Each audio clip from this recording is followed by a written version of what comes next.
intro. That's all I got. All right, new shop. It's been a while. As you can see, we had an ice storm. Can't really get in very easily right now, but it's all ice. It's been a while. We changed a few things with the Jeep swap. So we were going to do the BMW straight six, which is still planning on doing. However, it's turned into a parts shelf. Instead, I was running into a lot of issues where I would need to wire so much to get it to work. That engine needs to be gone through anyways. It's got 230,000 miles on it. Original timing chains, whatever else. So instead of putting all the work to get that engine to work in this Jeep, figured at the time, let's do something easy so I can continue driving it while I have that on a stand and I can tear through it. So, here's the Jeep. It's looking rough. It's been a while. Moved into this place probably like 8 months ago. Probably about a year now we've been here. I got married since then, and I haven't been to this shop to work on this since I got married. It's not related. I just haven't really had the motivation, I'll be honest, to work on this thing. But we are doing a small block swap in the Jeep. Don't mind this. This is just fitment related items. It's a 2-barrel, but it is a 4-barrel intake. Getting a 4-barrel for it, it's just how I got the setup. So the last few times that I had shown up to get this going again or work on it, I was fighting this header every single time. I came here about 3 times. The reason I'm fighting it is the steering column goes from the box here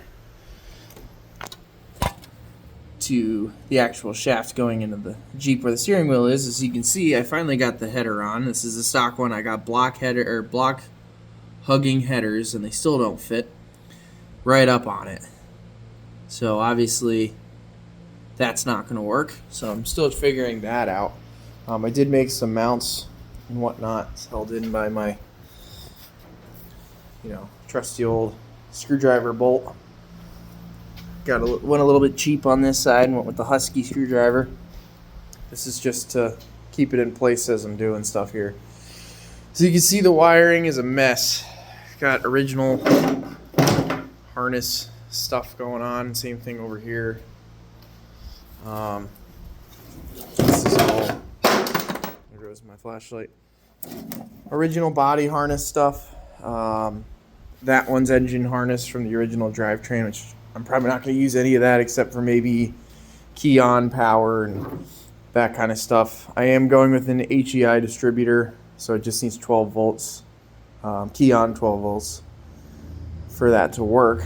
I got this on Facebook Marketplace. It's got a turbo 350 transmission behind it. Don't know anything about either one of them aside from they were swapped into a Monte Carlo that originally had a 305 in it. I'm still not even 100% sure that this is a 350. That's what I was told. But it's a SERP belt driven 350, so it originally was TBI and emissions, all that stuff, which I'm going through and getting rid of all of it, making it carbureted.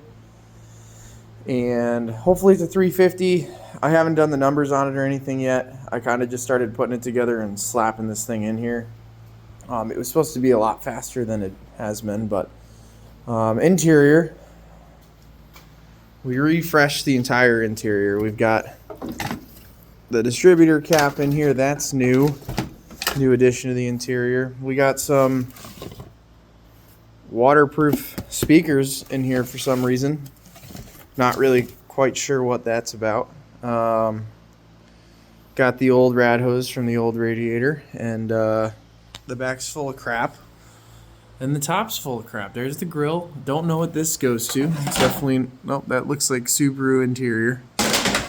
So put that back on the Jeep. This is one of the headers that didn't fit. So yeah, we're working on trying to get this going. I really don't want to have to unbolt this here from the inside, which here I'll show you. Actually, pick up my dropped flashlight.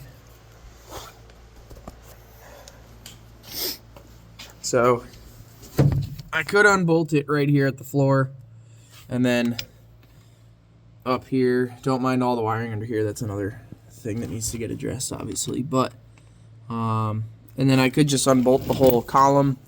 The only issue is, as you can see, there's not much room between the column and the brake pedal, and I really don't want to move this over, drill a hole, and blah blah blah. Mainly because I do want to put a manual transmission in this Jeep at some point. And if I move it over this way further, it's going to make that obviously even more difficult to get a pedal in here. There's not a whole lot of room to the edge of the Jeep here, so not quite sure. That's an issue I got to deal with later. But for now, it's either move it over a bit or figure a way to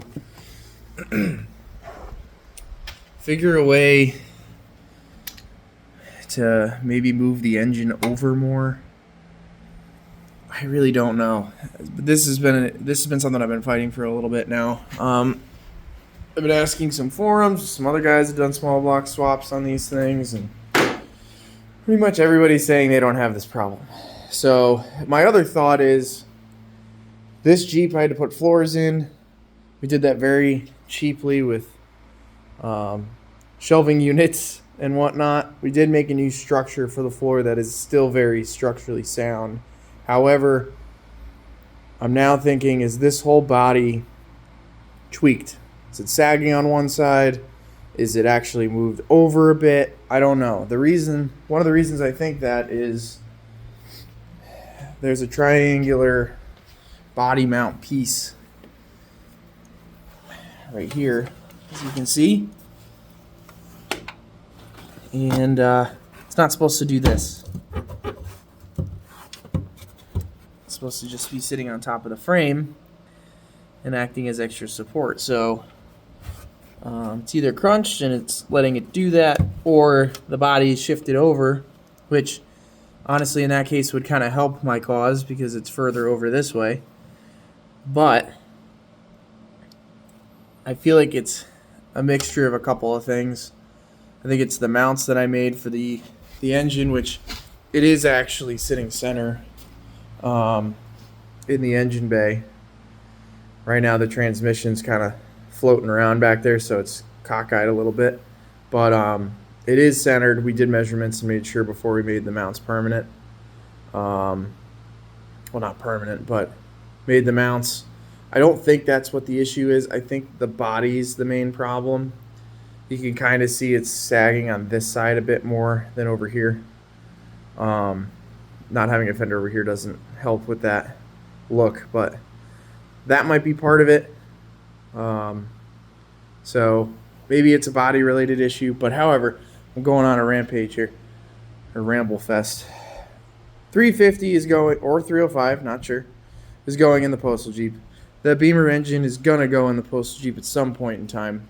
I just really do miss driving this thing, so I wanted to do something that I could do quickly, which is not taking as little effort as I was expecting. It's taking a lot longer than expected, just because I'm lazy. But yeah, so that goes in. Then I haven't even heard this thing run yet, so I got to do a bunch of wiring, fuel system, exhaust, drive shaft I need to get made up, shifter assembly, then the body wiring with the lights and all that kind of stuff eventually. It's still on studded snow tires, so I'll probably leave those on until it's like roadworthy, just so I can at least try to move it and whatnot, and then drive it for the first time briefly. But this is gonna all go away. I don't have power steering anyways. It's gonna suck because this is a lot heavier of a drivetrain than what this Jeep originally had. But no power steering, so this is going to be gone, which is fine because this pulley's all messed up anyways. It's not even round anymore. So that'll come out of there, and then I'm just going to do a modified belt, or not modified, but a shortened belt to run like the accessories, like the alternator and water pump and whatnot. I think I'm going to get an older small block alternator mount, get rid of this thing, and run just a smaller belt for it, because this is just obnoxious. Doesn't need to be this tall. And then we did damage a brake line in the process. We were putting this in, so I do need to do a brake line. That's actually the other thing that I have. Let me get the key. I did get a disc brake conversion kit for the front, which will eventually happen.